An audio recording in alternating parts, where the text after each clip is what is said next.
ونعم الوكيل نعم المولى ونعم النصير أعوذ بالله من الشيطان الرجيم بسم الله الرحمن الرحيم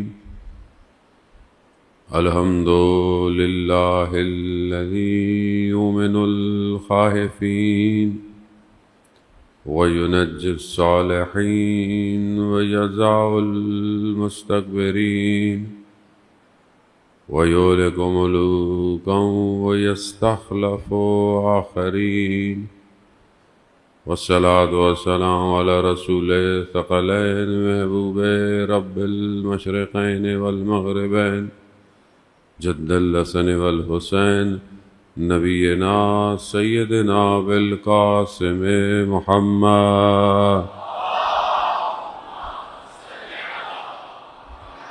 وعلى آلہ الطیبین الطاہرین المعصومین لا سیما بقیت اللہ فی الارضین روحی وارواحنا لتراب مقدم الفدا ولعنۃ اللہ علی اعدائہم اجمعین بسم اللہ الرحمن الرحیم رب اشرح لی صدری ویسر لی امری واحلل عقدۃ من لسانی یفقہوا قولی اما بعد فقد قال اللہ سبحانہ وتعالی فی کتاب الحکیم والقرآن المجید وما خلقت الجن والانس الا لیعبدون صلوات بیدو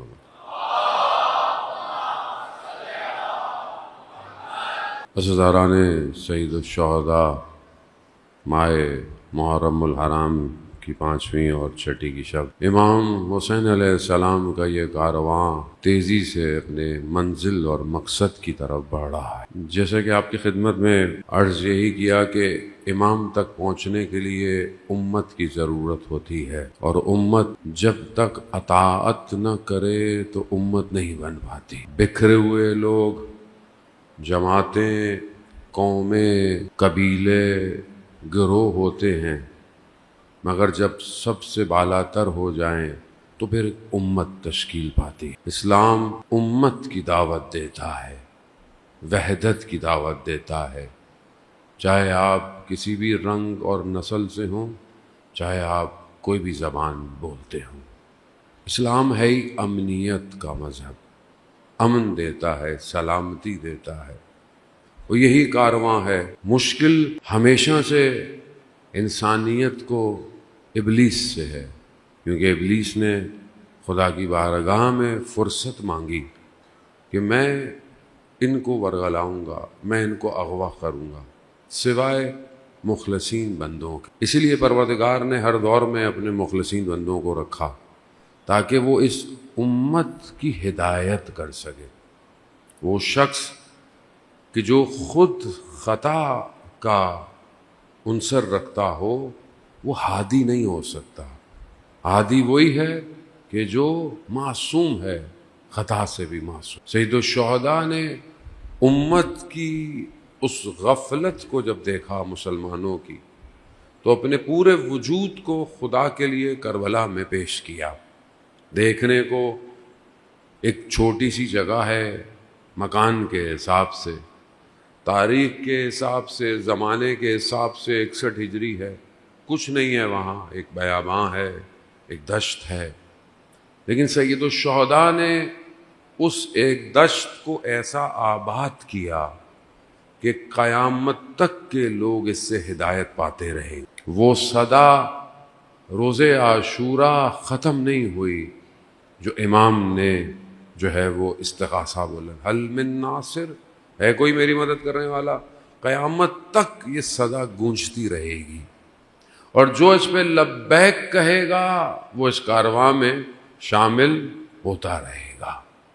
لیکن یقیناً اس کاروان میں شامل ہونا اتنا آسان نہیں ہے، ورنہ ہر زمانے میں بہت لوگ، لیکن یہ جو دور ہے ہمارا، یہ خوش قسمت ہے کہ ہم خوش قسمت ہیں۔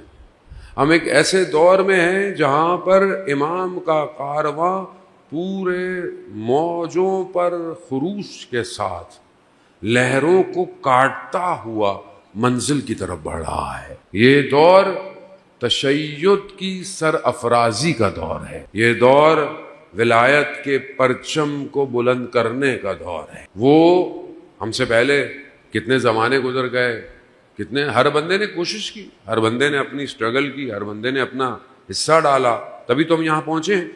اگر آج ہمارے آباء و اجداد نے محنت نہیں کی ہوتی تو آج ہم اس عزاداری کو نہ پاتے۔ ہر بندے نے قربانی دی، ہر شخص نے قربانی دی۔ کئی ملکوں میں جانا ہوتا ہے، وہاں لوگ کہتے ہیں مولانا صاحب یہاں پہ کوئی امام بارگاہ نہیں تھی، مسجد نہیں تھی، ہم گھر میں پروگرام کرتے تھے، ہم یوں کرتے تھے، کرتے کرتے کرتے کرتے آج کارواں بلند ہو گیا ہے۔ آج دنیا میں ہر جگہ حسین ہو رہا ہے، امام خود کارواں کو چلا رہے ہیں، اور صاحب کارواں غیبت کے پردے میں انتظار کر رہا ہے۔ ایسا نہیں ہے کہ وہ ایسا انتظار کر رہا ہے، نہیں، یہ جتنی موومنٹ ہو رہی ہے، یہ جتنی تیزی سے کام آگے بڑھ رہا ہے، امام خود اس کو لیڈ کر رہے ہیں۔ ہمیں نظر نہیں آتا، میں اپنی بات کر رہا ہوں، آپ مجھ سے بہتر ہیں۔ جو خود کو ظہور کے اندر شامل کرتا ہے وہ بالکل ویسے ہی زندہ ہے جیسے ظہور میں زندہ ہوگا۔ وہ صبح شام وہی کام کر رہا ہے، اسے دشمن کا خوف، اسے جان کا خوف، اسے مال کا خوف، اسے اولاد کا خوف بالکل نہیں ہے۔ اس نے اپنے آپ کو اپنے امام پر قربان کر دیا ہے، اور جو امام پر قربان کر دے وہ دشمن اس کے سامنے کچھ بھی نہیں۔ مگر کربلا میں کتنے بڑے بڑے لشکر تھے، کتنی تعداد تھی، ادھر بھوک بھی تھی، پیاس بھی تھی، قلت افراد بھی تھی، تلواریں بھی کم، گھوڑے بھی کم، مگر کوئی شخص ایسا تھا کہ جس کے لفظ میں، جس کے قدموں میں لرزش تھی۔ کیوں نہیں تھی؟ کیونکہ جانتے تھے کہ اپنے امام پر فدا ہو رہے ہیں، اور جو اپنے امام پر قربان ہوتا ہے وہ مرتا نہیں ہے، وہ زندہ رہتا ہے۔ دشمن یہی کیلکولیشن غلط کر بیٹھتا ہے کہ اگر میں لوگوں کو مار دوں گا تو یہ کارواں ختم ہو جائے گا۔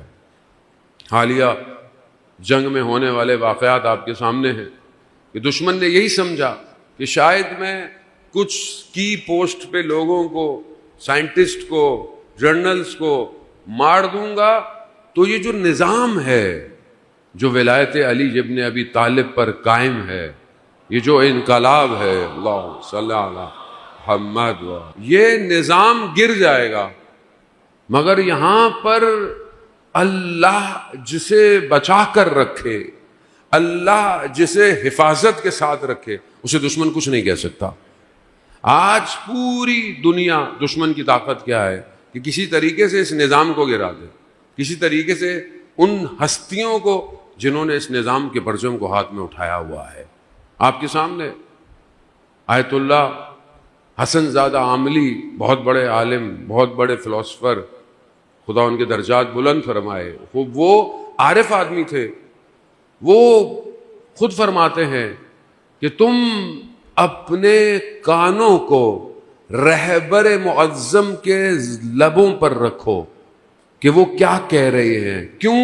کیونکہ رہبر کے کان امام زمانہ کے لبوں پر ہیں۔ اب یہ شخصیت عام شخصیت نہیں ہے، اولاد جناب سیدہ ہے، خوب مکتب حسینی ہے، اور اپنے لیے کچھ بھی نہیں ہے۔ آپ ان کے بیانات سنیں، وہ خود فرماتے ہیں، اپنے ایک جمعے کا خطبے کی ویڈیو تو آپ نے دیکھی ہے، خود کہتے ہیں، امام زمانہ کو مخاطب کرتے ہیں کہ اصل پرچم آپ کا ہے، اصل سب کچھ آپ کا ہے، میں جب تک زندہ ہوں اپنے اس وجود کے ساتھ آپ کے لیے کھڑا رہوں گا۔ یہ بہت ضروری ہے کہ ہم ان شخصیتوں کو پہچانیں۔ عزیزان محترم، آج حق اور باطل واضح ہو گیا ہے۔ آج سید علی خامنائی کی شخصیت سب کے اوپر واضح ہے، کوئی فرقہ واریت نہیں ہے، کوئی گروہ بندی نہیں ہے، ایک سسٹم ہے، مراجع تقلید سب کے الگ الگ، مگر ایک شخص جس نے اسلام کے پرچم کو اٹھایا ہوا ہے۔ ہر قوم کا کوئی نہ کوئی تو لیڈر یا رہبر ہے، چاہے آپ بوری ہوں، چاہے اسماعیلی ہوں، چاہے دوسرے ہوں، ہر مذہب کا کوئی نہ کوئی ہے۔ خوب یہ کیسے ہو سکتا ہے کہ جس کا مکتب نظام اور امام کی بات کرے ان کا کوئی لیڈر کوئی نہ ہو؟ یہ ضروری ہے کہ ہم بلا تفریق، چاہے وہ سنی ہو چاہے وہ شیعہ ہو، اگر تو کوئی اور ایسا ہے کہ جو ولایت علی ابن ابی طالب پر چلتا ہو، جو 12 امام کو مانتا ہو، جس سے دشمن گھبراتا ہو، اصل تو یہی ہے کہ آپ حق کو پہچانیں گے کیسے؟ حق کو آپ پہچانتے ہیں باطل کے ساتھ، کہ باطل کس کے مقابلے میں ہے. یا تو باطل کو نہیں سمجھے، ہم دشمن کو نہیں سمجھے، وہ کھلے عام کہتے ہیں. اسی لیے آپ دیکھیں کہ تمام مراجع کرام نے فتاوے دے دیے ہیں کہ جو آیت اللہ خامنائی حفظ اللہ کی شخصیت پر یہ کچھ پر خرچ کرے جو ہے وہ اسلام کا دشمن ہے. حزب فقط حزب الہی، رہبر فقط خامن. حزب فقط حزب الہی، رہبر کے فرمان پر، جان بھی قربان ہے سید کے اعلان پر. سب اپنے ہاتھ میں تصویر بلند کریں. لبیک یا حسین، لبیک یا حسین، لبیک یا حسین. لبیک یا حسین. عزیزان محترم، خوب یہ آج آپ اس جگہ پر کھڑے ہیں کہ جہاں پر حق اور باطل واضح ہو گیا. آپ تھوڑا سا پیچھے چلے جائیں، مبہم ہے انسان کدھر جائے، کس کو دیکھے.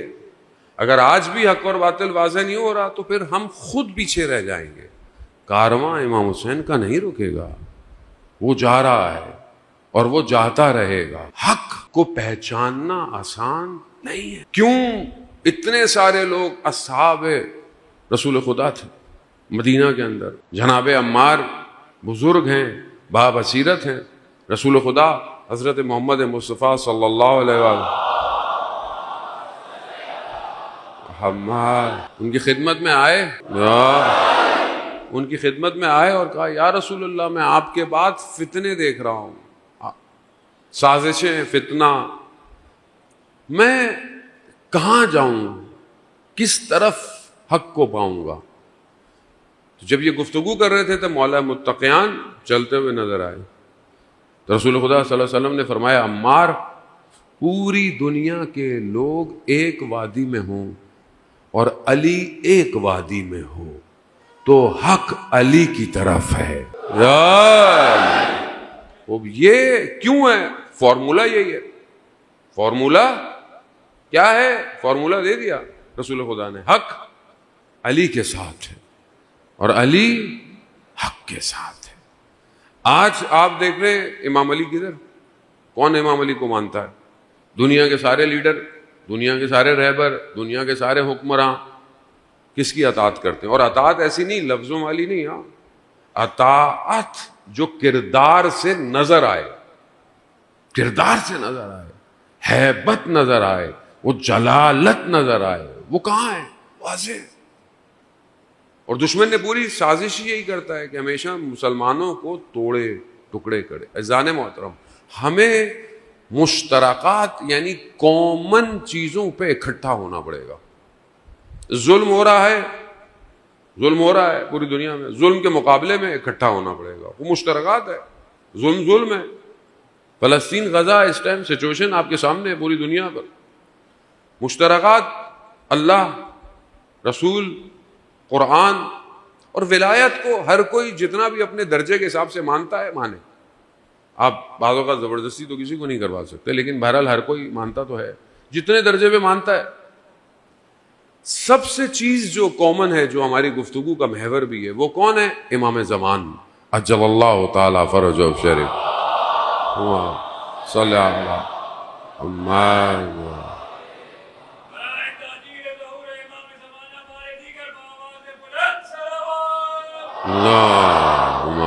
صلی اللہ محمد.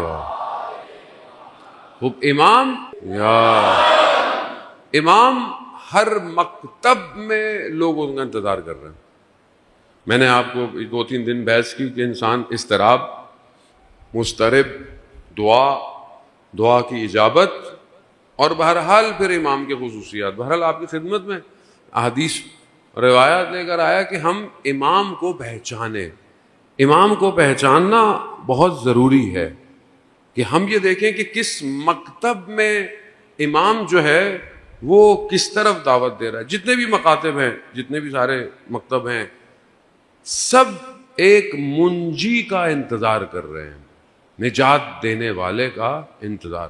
ہر مکتب، جتنے زندہ مکتب ہے، چاہے وہ بدھسٹ ہوں، چاہے وہ کرسچن ہوں، چاہے وہ زرتشت ہوں، چاہے وہ یہودی ہوں، مسلمان تو ویسے انتظار کر رہے ہیں. اب وہ شخص ہے ایک ہی لیکن وہاں پر نام مختلف ہے, اس کی خصوصیات ایک ہی ہیں. اب ہمارے جو خود اپنے درمیان کے اندر ہے, وہ جو ہماری جو نقطۂ نگاہ ہے وہ تھوڑا سا سب سے مختلف ہے. پہلی چیز کیا ہے کہ ہماری میں جو ہے وہ امام صرف ظاہری نجات کے لیے نہیں ہے کہ آپ ظاہری مشکل کے اندر ہیں, کوئی شخص آئے آپ کو نجات دے, ایسا نہیں ہے. ہمارا امام سیر تکامل کی طرف ہے, یعنی خداوند متعال تک لے کے جانے کا کام امام کا کام ہے. اور نہ صرف ظاہری دنیا میں بلکہ آخرت میں بھی جو سفر طے کروائے گا وہ آپ کا امام کروائے گا. تو فرق ہے یہاں پر, اب یہ ایک فرق ہے, یہ واضح فرق ہے. یہ خود امام کا جو کانسیپٹ ہے, اس کے لیے بہرحال وقت ابھی نہیں ہے اتنا بہت زیادہ, لیکن خود جو امام کا کانسیپٹ ہے یہ سب کے ہاں اتنا کلیئر نہیں ہے جتنا ہمارے مکتب کے اندر ہے. اسی لیے اللہ کا نمائندہ ہے, اللہ نے انتخاب کیا ہے, معصوم خطا سے عصمت کے درجے پر ہے. عصمت اختیاری ہے, زبردستی کی نہیں ہے. بعض لوگوں کے ذہن میں آئے کہ جی جب اللہ ہی نے ایسا کر دیا کہ امام تو کچھ نہیں, ایسا نہیں ہے. انسان کمال پر اتنا پہنچا ہے کہ اللہ نے عصمت کو عطا کیا ہے, اور امام ہر موجودات کی ضرورت سے آگاہ ہے. یعنی ہر موجودات, صرف انسان نہیں, ہر موجودات کی ضرورت کو پہچانتا ہے. کیسے پہچانتا ہے؟ قرآن سورہ نمل, چونٹی, حضرت سلیمان کا لشکر, کیا کہا چونٹی نے؟ اندر جاؤ کہیں لشکر رون نہ دے. جناب سلمان نے سنا اور مسکرا دیا. یعنی اللہ کا نمائندہ ہر موجودات کی ضروریات سے, آواز سے آگاہ ہے. ائمہ علیہ السلام بھی ایسے ہیں, کوئی علم لدنی. پہلی چیز, ہمارا امام صرف دنیا کی نجات کے لیے نہیں ہے. دوسری چیز, امام جو ہے وہ باقی مکاتب کے اندر آئے گا, نجات دے گا, چلے جائے گا, ایسا نہیں ہے, بلکہ وہ ہماری زندگی کے باقی سسٹم کو بھی تنظیم کرتا ہے. تنزل الملائکۃ والروح, ہر سال ملائکہ امام کے اوپر نازل ہوتے ہیں. کیا لے کر آتے ہیں؟ پورے سال کا نظام لے کر آتے ہیں. یعنی یہ ہمارا ایمان ہے کہ ہمارے پاس پورے سال میں جو ہونے والا ہے وہ امام کے آگے حاضر ہوتا ہے. رزق کس کا کتنا ملے گا, کون کتنا زندہ رہے گا, کون پیدا ہوگا, کون دنیا جائے گا, یہ سارا جو سسٹم ہے یہ امام کے پاس پیش ہوتا ہے. فرق. تیسرا, دوسرے لوگوں کے ہاں, خاص طور پہ اہل سنت ہمارے برادران کے ہاں, کہ امام جو ہیں وہ پیدا ہوں گے اور دنیا کو عدالت سے بھریں گے, جبکہ ہمارے ہاں ایسا نہیں ہے. ہم کیا کہتے ہیں کہ ہمارا امام زندہ ہے, حی ہے, غیبت کے پردے کے. اب یہ تقریباً 300 قرآن کی آیات ہیں جو امام زمانہ پر ہیں, اور تقریباً کچھ ہزاروں کی تعداد میں جو ہے وہ, اگر میں غلطی نہ کروں تو 3-4 ہزار احادیث اور روایات ہیں جو امام مہدی اجل اللہ تعالی فرجہ شریف پر ہیں.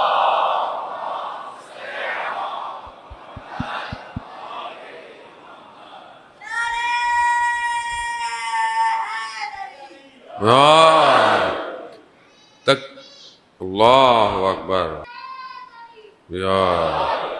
70 اہل سنت کے علماء ہیں, 70 جو اس بات پہ معتقد ہیں کہ امام پیدا ہو چکے ہیں. اور یہ منتخب الاثر جو کتاب ہے اس کے اندر ان سب کا تذکرہ موجود ہے. تو بالکل ایسا نہیں ہے کہ ہر کوئی اس بات کو نہیں مانتا. دوسرا, ہمارے پاس جو دلیل و احادیث اور روایات ہیں کہ امام حیات ہے اور امام کا جسم موجود ہے. پہلی حدیث امام جعفر صادق علیہ السلام سے. امام فرماتے ہیں کہ جو صاحب ہے, یعنی جو صاحب این امر ہے, یعنی جو امام ہے, وہ لوگوں کے درمیان میں چلتا ہے یتردد بینہم یعنی چلتا پھرتا ہے اور قدم بازاروں میں رکھتا ہے اور ہر ان کے گھروں کے آس پاس گزرتا ہے. کس کی حدیث ہے؟ امام جعفر صادق علیہ السلام خود فرماتے ہیں کہ یہ امام ہم لوگوں کے درمیان میں امام گزرتا ہے. اسی طرح جو ہے وہ امام رضا علیہ الصلوۃ والسلام ارشاد فرماتے ہیں، امام رضا فرماتے ہیں کہ ہر سال امام زمانہ حج پر موجود ہوتا ہے، یعنی بغیر امام کے حج ممکن نہیں ہے، حجت خدا ہے. اب یہ ساری ظاہر ہے جب آپ امام کو مانتے ہیں تو آپ ساری طرح مولا ہے. متقیان سے بہت ساری احادیث ہیں جو ہمیں اس بات کے اوپر گواہی دیتی ہیں. اور یہاں تک کہ مولا متقیان فرماتے ہیں کہ حجت زمین پر قدم بڑھاتی ہے، لوگوں کے گھروں میں داخل ہوتے ہیں، شرق اور غرب ہر جگہ امام کے قدم چلتے ہیں، موجود رہتے ہیں، لوگوں کے الفاظوں کو، کلام کو سنتے ہیں، لوگوں کے سلام کا جواب بھی دیتے ہیں، لوگوں کو دیکھتے ہیں مگر لوگ ان کو نہیں دیکھ سکتے. اور جب حدیث و روایات ایسی بھی ہیں کہ جہاں پر انسان امام کو دیکھتا ہے مگر امام کو پہچانتا نہیں ہے. اور زان محترم خوب کیونکہ زمانہ ایسا آ گیا ہے کہ اب ہمارے لیے بہت ضروری ہے کہ ہم ان چیزوں کو اپنے اعتقاد کے ساتھ عمل میں لے کر آئیں. یہ باتیں حدیثیں روایات آپ نے پہلے بھی سنی ہوں گی، کوئی نئی حدیثیں نہیں ہیں، لیکن کیا یہ حدیث میری زندگی میں پریکٹیکل ہے یا نہیں ہے؟ مثال کے طور پر اگر مجھے پتا ہے کہ میرا امام مجھے دیکھ رہا ہے، امام کے پاس میرا عمل پہنچ رہا ہے، تو کیا میرے عمل میں فرق آ رہا ہے کہ نہیں آ رہا؟ میرا عمل مجھے بہتر کر رہا ہے یا نہیں کر رہا؟ شخص امام جعفر صادق علیہ الصلوۃ والسلام کی خدمت میں، امام کی خدمت میں آیا، امام کی خدمت میں امام سے پوچھا کہ مولا آپ کی زندگی کس چیز پر استوار ہے، کس پر قائم ہے؟ امام نے فرماتے ہیں کہ 4 پلر ہیں، یعنی 4 اصول ہیں جس پر میری زندگی قائم ہے. پہلی کہ میرا ہر عمل خدا دیکھ رہا ہے تو میں اپنے عمل کے اندر حیا رکھتا ہوں. اب یہ اصول ہے زندگی کا، یعنی خدا میرا ہر عمل دیکھ رہا ہے، ہر چیز سیف ہو رہی ہے. کتنی اور حدیث و روایات ہیں کہ دائیں والا بھی لکھ رہا ہے، بائیں والا بھی لکھ رہا ہے. کوئی بھی، قرآن کیا کہہ رہا ہے کہ اگر تم ذرے کے برابر خیر کرو گے تو بھی لکھی جا رہی ہے، شر کرو گے تو بھی، اور روز قیامت دکھایا بھی جائے گا. ایسا کچھ نہیں ہے کہ جو ہم اس دنیا کے اندر عمل دیں تو آپ بولیں ایسا نہیں. یہ دنیا کے کیمرے نہیں ہیں. یہ مثال کے طور پر کیمرہ ادھر لگا ہوا ہے تو آپ بولے میں ادھر سے چلا جاؤں گا تو نظر نہیں آؤں گا. اللہ کا نظام ایسا، ایک ایک چیز انسان کی لکھی جا رہی ہے، سیف ہو رہی ہے، پکچر سیف ہو رہی ہے، پکچر چلائی جائے گی پوری. وہاں پر آپ یہ نہیں کہیں گے نہیں مولانا صاحب اے آئی ہے، اللہ تعالیٰ کو نہیں بولیں گے اللہ تعالیٰ یہ ملائکہ نے اے آئی بنا دی ہے، میں نہیں ہوں، آرٹیفیشل انٹیلیجنس، ایسا کچھ نہیں ہے. وہاں پر جو ہے وہی دکھایا جائے گا. حتیٰ خود انسان کے اعضاء گواہی دیں گے ہاں اس نے یہ کام کیا تھا، کیونکہ مالک میں نہیں ہوں، مالک وہ ہے. تو امام فرماتے ہیں میری زندگی کا پہلا پلر کیا ہے کہ خدا میرے اعمال کو دیکھ رہا ہے، حفاظت ہو رہی ہے، تو میں اپنے اعمال میں حیا رکھتا ہوں. تو مجھے کیا ہونا چاہیے اپنی زندگی؟ یہ پریکٹیکل حدیث ہے. یہ حدیث ایسی نہیں کہ آپ سنیں واہ واہ کریں اور گھر چلے جائیں، نہیں ایسی کچھ نہیں. یہ پریکٹیکل ہے. کیا میں ایسا زندگی گزارنے کی کوشش کروں کہ خدا میرے اعمال کو دیکھ رہا ہے، میں اس کے سامنے کیا کروں؟ بعض اوقات انسان بہت اچھا ہوتا ہے، ابھی مسجد میں بہت اچھے ہیں، امام بارگاہ میں بہت اچھے ہیں، باہر مطلب آپ بائک پہ جا رہے ہیں، گاڑی پہ جا رہے ہیں، اچانک سے کوئی تیزی سے گزر گیا، شاید آپ کا اپنا مومن ہی گزر گیا، مجلس سے گزر گیا، کسی کو جلدی تھی، وہاں آپ نے سب باہر نکال دیا. تو اس کا مطلب کیا تھا؟ مطلب آپ نے مجلس میں کچھ نہیں سیکھا. اس کا مطلب تو یہی ہے.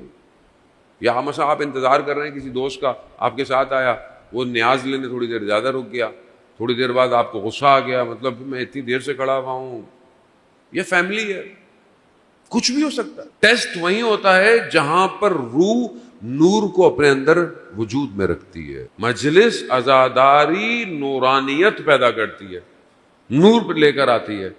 باہر نکلیں گے شیطان اپنے پورے سسٹم سے نور کو کھینچنے کی کوشش کرے گا. گھر میں, باہر میں, گلی میں, باہر گیا موبائل آن کر لیا, انسٹاگرام آن ہو گیا, بس اب آپ اپنے اس نور کی حفاظت کیسے کرتے ہیں یہ اب آپ کے ہو. لیکن اگر انسان کو دیکھیں, یہ باتیں انسان بھول جاتا ہے.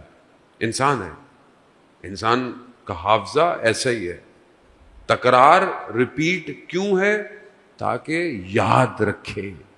پہلا پلر یہ ہے. دوسرا پلر امام فرماتے ہیں اللہ نے جو کام میرے ذمے لکھا ہے اسے میں نہیں انجام دینا, اسے کوئی اور انجام. تو کہا یہ میری زندگی کا دوسرا پلر ہے. جو خدا نے میری ذمہ داری لگائی ہے, چاہے وہ واجبات میں ہو, چاہے وہ میری ظاہری زندگی میں میری باپ ہوں ذمہ داری ہے, بھائی ہوں ذمہ داری ہے, بیٹا ہوں ذمہ داری ہے, کمیونٹی کا ممبر ہوں میری ذمہ داری ہے, فلانی جگہ پر یہ میرا ڈیزگنیشن ہے, میری پوسٹ ہے, میری ذمہ داری ہے. خدا نے جو عمل میرے کاندھوں پہ رکھا ہے میں اس کو ہٹا نہیں سکتا. یہ میری زندگی کا دوسرا پلر. تیسرا, خداوند متعال نے میری روزی لکھی ہوئی ہے, کوئی چھین نہیں سکتا, میں اطمینان میں رہتا. پہلا ہے اللہ صلی علی محمد. رزق ہے نا, انسان کو روزی روٹی کی تو پریشانی ہے, کیسے کھاؤں گا, کل کیسے کھاؤں گا, ابھی کیسے کھاؤں گا. اچھی بات ہے انسان کوشش کرے, محنت کرے, سب کرے, لیکن جب اللہ نے رزق کا وعدہ کیا ہے تو پریشان. امام فرما رہے ہیں, جانے مت امام کیا فرما رہے ہیں کہ اللہ نے میرا رزق لکھا ہوا ہے, اسے کوئی اور چھین نہیں سکتا, یہ کسی اور کو ملنے والا نہیں ہے. میں اطمینان میں ہوں, مطمئن ہوں. کوشش اپنی کرنی ہے آپ, انہیں آپ کل کو جا کے گھر جا کے بیٹھ جائیں, بولو بھائی ابھی روزی روٹی لکھی ہے, کوئی نہیں, ایسا نہیں ہے. محنت کرنی ہے, محنت ہمیشہ سے کرنی ہے. میں پہلے بھی حدیث آپ کی خدمت میں شاید پیش کی. اسی طرح کوئی شخص کارواں حج سے واپس آیا اور چھٹے یا پانچویں امام کی خدمت میں پہنچا کہ ظاہر لوگ جلدی آتے تھے, دیر سے آتے تھے امام سے. تو امام نے پوچھا کیسا رہا؟ کہا بہت اچھا رہا. راستے میں ہمارے ساتھ ایک شخص تھا, ہر وقت عبادت کرتا رہتا تھا, نماز پڑھتا رہتا تھا. تو امام نے پوچھا تو اس کے کام کون کرتا تھا؟ کہا مولا ہم تھے نا خدمت کرنے کے لیے. تو کہا اس کے جانوروں کو پانی کون پلاتا تھا؟ کہا ہم کرتے تھے. تو امام نے کہا تم اس سے بہتر ہو. ایسا نہیں ہے کہ آپ اپنی زندگی میں کوشش نہیں کریں, کوشش کرنی ہے. رزق خدا کی طرف سے ہے, لیکن اس کی تلاش انسان کے اوپر واجب ہے, لیکن اطمینان کے ساتھ. کوئی کسی کا رزق چھین نہیں سکتا. یہ ہمیں پریشانی ہوتی ہے کہ ہم کسی کو اپنا کنیکشن دے دیں گے, ہم اپنے رابطے لوگوں کو بتا دیں گے. ہوتا ہے نا, ہم لوگوں کو پریشانی ہوتی ہے کہ اس کو پتہ چل گیا تو میرا کام کٹ جائے گا. اور ہم تو ویسے ہی مشہور ہیں کھینچنے میں, لوگوں کو نیچے لانے میں. جانے محترم خوب یہ ہماری اپنی ذہنیت ہے. خدا نے جو نوالا لکھا ہے وہ ملنا ہے. اور وہ کتنی اچھی ایک مشہور شاعر تھے, مجھے وہ شعر یاد نہیں رہتے مجھے, اس کا مفہوم یہی تھا کہ پرندے انسان سے بہتر ہیں, کہ آج جو جمع کرتے ہیں آج ہی کے لیے کرتے ہیں, کل کا نہیں کرتے, کیونکہ ان کو پتا ہے کہ کل وہی دینے والا ہے, وہ کل بھی دے دے گا.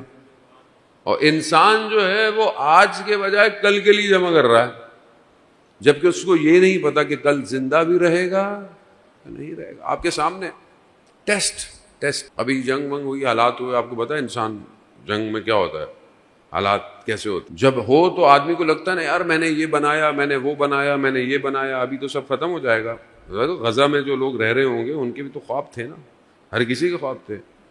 تو انسان ساری زندگی محنت کرے, اپنے آپ کو ختم کر کر کچھ بنائے, اور ایک میزائل آئے اور سب ختم ہو جائے. وہ شاید ہم اس بات کو محسوس نہیں کر سکتے کیونکہ ہم اس حالت میں نہیں ہیں. لیکن اگر آپ کو کوئی آ کر یہ کہہ دے کہ آپ اتنی محنت کری آپ نے, اور مثلا آپ نے گھر بنایا, پلاٹ بنایا, اچھی بات ہے بنانا چاہیے, لیکن آپ کا پورا وجود اس میں لگا ہوا, اور آپ کو آخری ٹائم پر, جیسے شداد نے 300 سال میں جنت بنائی, 300 سال سب سے بہترین سرزمین کا انتخاب کیا، سب کچھ جمع کیا اللہ کے نبی کے مقابلے میں، کہ جب انہوں نے کہا نا کہ صحیح ہو جاؤ، ہدایت کر لو، خدا بہشت، اس نے کہا بہشت کیسی؟ کہا بہشت ایسی ہوگی، درخت ہوں گے، ایسے ایسے محل ہوں گے۔ اس نے بولا یہ تو میں خود بنا لوں گا۔ 300 سال میں بہشت بنائی، اپنی بہشت۔ دروازے پہ آیا، جو اس کی جنت تھی اس کے دروازے پہ آیا، دیکھا سامنے ایک جوان کھڑا ہوا ہے۔ کہا میں نے تمہیں پہلے کبھی نہیں دیکھا، تم کون ہو؟ کہا میں ملک الموت ہوں۔ وہاں اس کو یقین آ گیا، کہا مجھے اتنا تو وقت دو کہ میں اندر جا سکوں۔ احادیث و روایات کیا کہتی ہیں؟ ایک پاؤں زین میں تھا، ایک پاؤں ہوا میں تھا، روح قبض کر۔ کوئی انسان کس چیز پہ اتنا تکبر کر رہا ہے؟ کس چیز کے لیے اتنے اپنے آپ کو سختیوں میں ڈال رہا ہے؟ کس چیز کے؟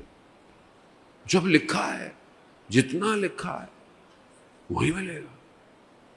بہت فرق ہے اہل بیت کے ماننے والے میں اور اہل بیت کو نہ ماننے والے۔ لقمہ سب کے نصیب کا ہے، لیکن اگر آپ نے اسی لقمے کی خواہش ڈال لی نا اندر، برباد ہو جائے۔ علماء یہی بیان کرتے، ایک لقمہ حرام بھی نہیں ہو، حلال ہو، لیکن خواہشات کے ساتھ ہو، آرزوؤں کو لمبا کر دیتا ہے۔ یہ جو آج ہمارے ذہنوں میں آرزو ہوتی ہیں، کاش یہ ہو جائے، کاش ایسا ہو جائے، یہ جو کاش کاش ہے نا، یہ ان آرزوؤں کے لقمے کی وجہ سے۔ یہ جو دسترخوان پہ بیٹھتے ہیں نا، آپ 4 کھانے بڑے ہوتے ہیں، ابھی ایک کھا رہے ہوتے ہیں، 3 پہ نگاہیں ہوتی ہیں، کیا ہے؟ نہیں کھائیں گے تو کیا ہوگا؟ قوم دسترخوان سے پہچانی جاتی ہے، پہچانی جاتی ہے۔ انسان پتہ چلتا ہے کہ وہ شکم کے لیے کتنا بھاگ رہا ہے اور آخرت کے لیے کتنا بھاگ رہا ہے۔ وہ ایک عالم دین جو بہت بڑے عالم دین بنے، طالب علم تھے، بہت مشہور واقعہ ہے، بیٹھے ہوئے درخت کے نیچے پڑھ رہے تھے، سیب پانی میں چلتا ہوا نظر آیا، نہر میں، اٹھایا کھا لی۔ ایک دم یاد آیا یہ پتہ نہیں کس کا سیب ہوگا۔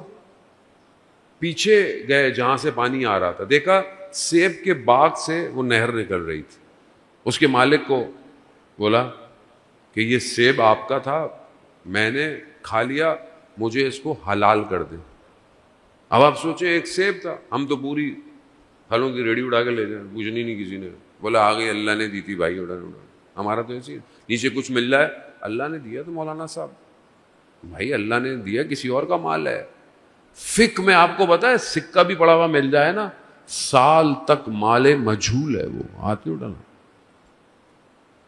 وہ جو شخص صاحب باغ تھا، اس نے دیکھا یہ ایسا کون سا شخص ہے جو ایک سیب کے لیے آیا ہے اتنی دور۔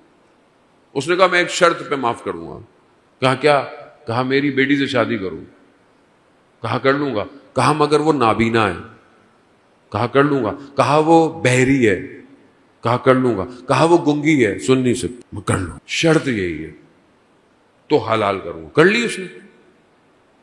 شادی کی رات نکاح ہوا، جیسے کمرے میں گیا دیکھا تو خاتون نے سلام کیا، باپ بھی داخل ہو گیا۔ کہا آپ تو کہہ رہے تھے یہ بول نہیں سکتی۔ کہا ہاں یہ بول نہیں سکتی کیونکہ اس نے کسی نامحرم سے گفتگو نہیں کی، یہ دیکھ نہیں سکتی کیونکہ اس نے کسی نامحرم کو دیکھا نہیں، یہ سن نہیں سکتی اس نے کسی نامحرم کو سنا نہیں۔ اللہم صلی علی محمد۔ ہوا جانے محترم، لقمہ اتنا امپورٹنٹ ہے، ایسے نہیں انسان کے کیوں میں نماز میں کیفیت پیدا نہیں ہو رہی، کیوں میں نماز میں رو نہیں رہا، گڑبڑ ہے کہیں، کیا کھا رہا ہوں؟ مکروہات اپنی جگہ، شبہات اپنی جگہ، ساری چیزیں آپ کو کیا پتا جو باہر مل رہا ہے اس میں پتہ نہیں کیا کیا ملا ہوا ہے، حلال بھی ہے حرام ہے، کیا ہے۔ قوموں کو اگر بے غیرت بنانا ہے تو ان کے لقمے خراب کرو۔ کیوں لوگ غیرت ختم ہو گئی ہے، کیوں بے حیائی ہو گئی، کیوں آپ کو، میں نے آپ سب بہترین ہے، مطلب کیوں ایک میجورٹی لوگوں کو برا نہیں لگتا کچھ، بے حیائی برائی کیوں نہیں لگتی؟ غیرت۔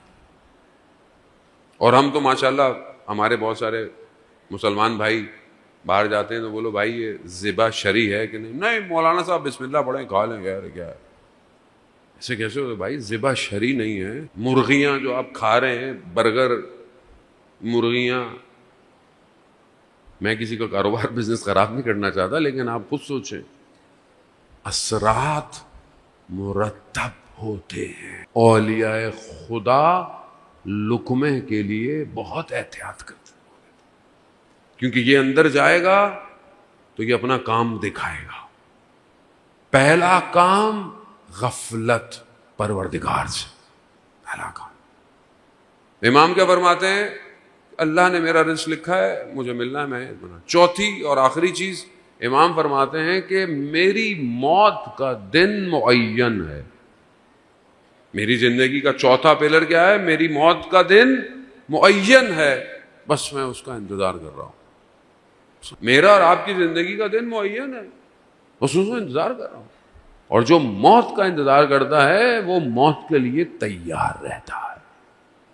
کل میں مجلس میں ایک واقعہ پڑھا تھا. ایک عالم دین مغرب عشاء کی نماز کے بعد فقہی مسائل بیان کرتے تھے. ایک مسئلہ بیان کیا، جب رات کو گھر گئے دیکھا کہ مسئلہ میں کچھ غلطی تھی، غلط بیان کیا تھا. اصولاً کیا ہونا چاہیے تھا؟ دوسرے دن بتا دیتے لوگوں کو. رات کو ہر نمازی کے گھر گئے، دروازہ کھٹکھٹایا، کہا دیکھو یہ مسئلہ بیان کیا تھا، ایسا تھا ایسا. ایک شخص نے کہا مولانا صاحب اتنی کیا جلدی تھی، کل بتا دیتے شام کو. کہا آپ کو جلدی نہیں تھی، مگر حضرت اسرائیل جلدی آتے ہیں. وہ آگے مجھے لے جائیں تو میں قیامت میں کیا جواب دوں گا؟ میں نے غلط مسئلہ بیان کیا تھا. ہم اتنی زندگی میں کیئرفل ہیں، حق کھا لیا، کسی کو تکلیف دے دی، کسی کے ساتھ زیادتی کر لی، فوراً حل کریں. وقت نہیں ہے. ملک الموت بتا کے تھوڑی آئے گا. کیسے کیسے لوگ ہیں اچانک سے ڈیتھ ہو جاتی ہے. آج کل تو جوان بوڑھا بزرگ کچھ نہیں، بچہ جوان، لیکن تیار رہے زن محترم. یہ سب کیوں ہے؟ ایک سوسائٹی، ایک امت اس پلر پہ قائم ہو تاکہ امام کی طرف بڑھ سکے. زن محترم امام کی صفات، اور انشاءاللہ آنے والے دنوں کے اندر ہم اس کو بیان کریں گے کہ امام محور ہے. اور جب امام کے ساتھ شامل ہو گئے تو پھر میں کچھ نہیں ہوں، صرف امام.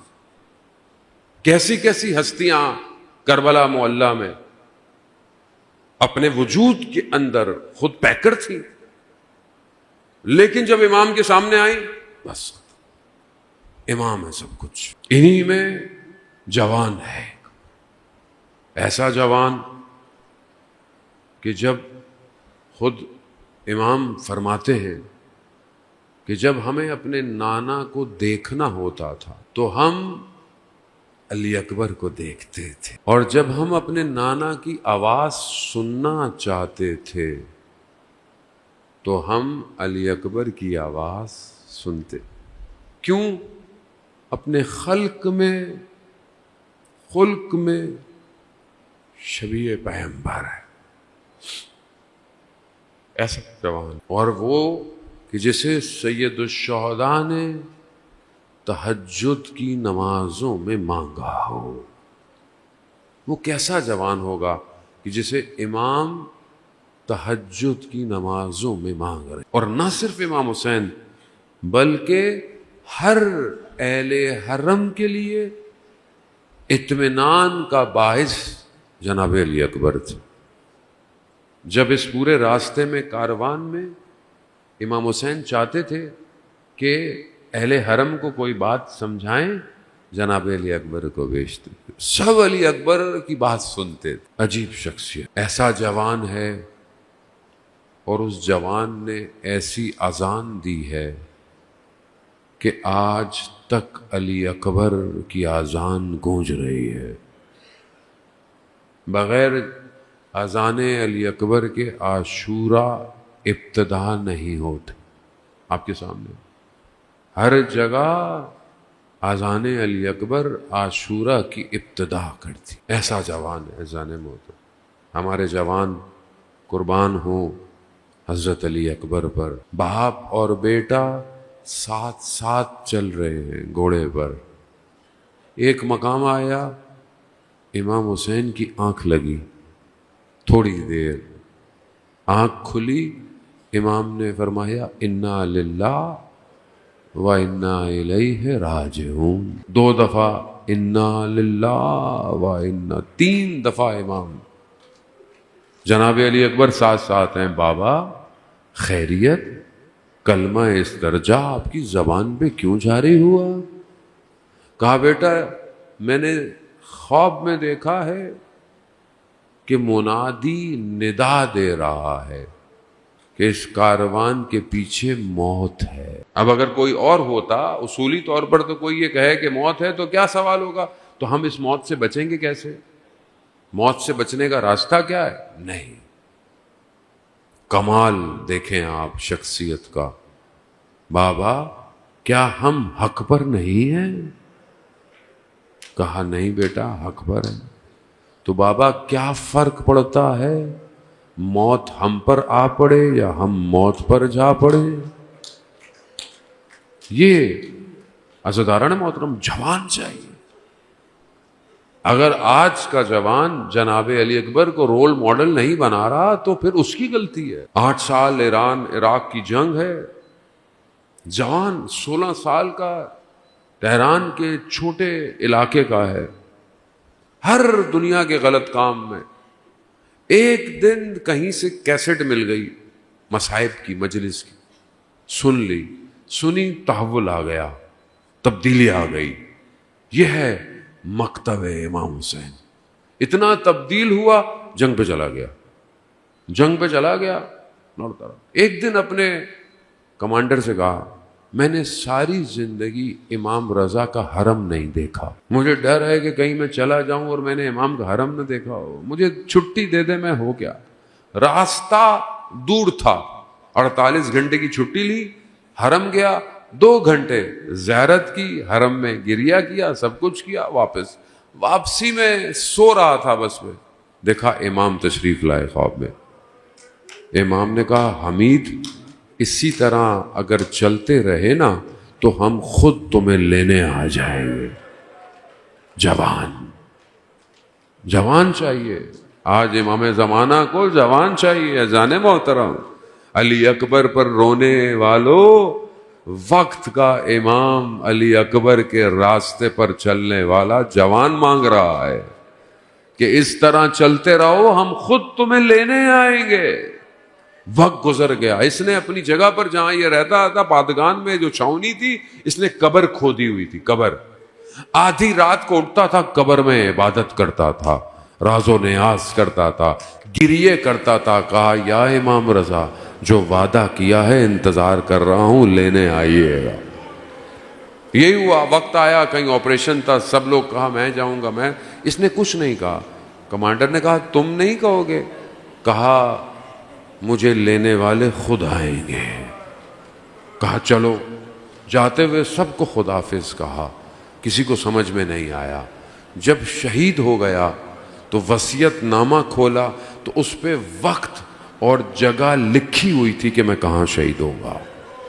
جوان ہے.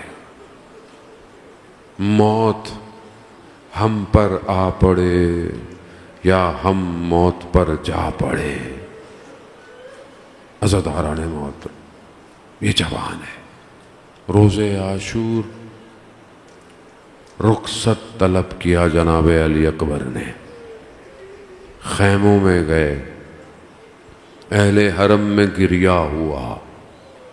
راوی بیان کرتا ہے کہ خیمے کا پردہ ہٹا, جناب علی اکبر باہر نکلنا چاہتے ہیں, کوئی روک دیتا ہے, پردہ ہٹتا ہے پھر گر جاتا ہے, ہٹتا. کہا میں نے دیکھا ایک چھوٹی سی بچی اپنے بھائی کو پکڑے کھڑی ہوئے. علی اکبر, علی اکبر. امام حسین کو جناب علی اکبر سے بہت محبت ہے. بیٹا ہے, مجھے نہیں پتا, بہرحال جس کا جوان بیٹا ہوتا ہے وہ اس کو سمجھتا ہے. میں نے پوری کوشش کی زندگی میں، اس قابل نہیں ہوں لیکن کوشش کی کہ جب میرا بیٹا 6 مہینے کا تھا تو محسوس کروں جناب علی اصغر کس طرح خدا کی راہ میں دیا جاتا ہے. کوشش.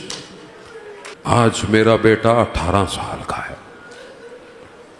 کوشش، تیاری کہ کیا خدا کی راہ میں جوان بیٹا دے سکتا ہوں. خیال آتا ہے کبھی کبھی کہ کچھ اس کو ہو گیا تو میرے پاس ہے کیا. امام حسین نے جناب علی اکبر کو تیار کیا. سواری چلنا شروع ہوئی. امام نے علی اکبر سے کہا بیٹا جتنا ممکن ہو سکے مڑ مڑ کر دیکھتے جانا.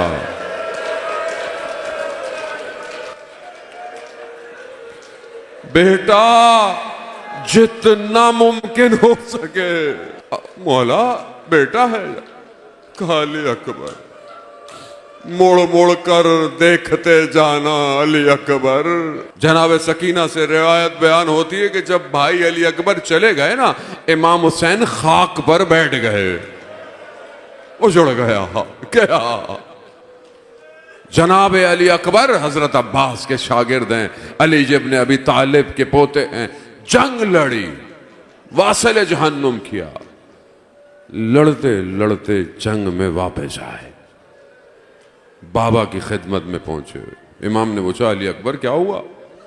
کہا بابا گرمی کی شدت لباس کی حدت مارے دیتی ہے. اگر تھوڑا پانی مل جاتا نا بابا تو میں بتاتا دشمن کو جنگ کسے کہتے. مگر جناب علی اکبر نہیں جانتے تھے بابا کے پاس پانی نہیں ہے. مگر پھر کیوں آئے؟ علماء کہتے ہیں باپ بیٹے کی محبت ایسی تھی. امام نے اپنے زبان مبارک کو علی اکبر کے دہانے مبارک میں رکھا. علی اکبر نے چیخ ماری بابا آپ کا گلا تو خشک ہے. جاؤ علی اکبر جاؤ. علی اکبر دیر نہ ہو جائے. جاؤ. نہیں جانتے کس طرح امام نے علی اکبر کو بھیجا. جناب علی اکبر گئے. لڑتے لڑتے دشمن نے پیچھے سے نیزہ پیٹ پہ لگا. نیزے کا لگنا تھا. جناب علی اکبر کا توازن برقرار نہ رہا. اپنے آپ کو مقتل کہتا ہے، اپنے آپ کو گھوڑے کی گردن میں باہیں ڈال. امام حسین دیکھ رہے جوان بیٹے کا. بس سواری دشمن کی طرف چلی گئی. اب جس کے ہاتھ میں جو تھا اربن اربا تلواروں سے ٹکڑے ٹکڑے علی اکبر کو کر دے. جناب علی اکبر زمین پر آئے. بابا میرا آخری سلام ہو. نہیں جانتا امام حسین کیسے جوان بیٹے کے پر آئے. جب حر آیا تھا تو امام نے کیا کہا تھا؟ حر جوان بیٹے کے لاشے پر بوڑھا باپ نہیں آتا. ارے یا علی کرتے میرا مولا جناب علی اکبر تک پہنچائے. مقاتل مختلف گفتگو کرتے ہیں. رخساروں کو علی اکبر کی رخسار پر رکھا، گفتگو کی ہے. علی اکبر کی روح پرواز کرتی ہوئی نظر آئی. امام نے علی اکبر کو اپنے بازوؤں میں اٹھایا، دشت کربلا میں بیٹھ گئے. ولادی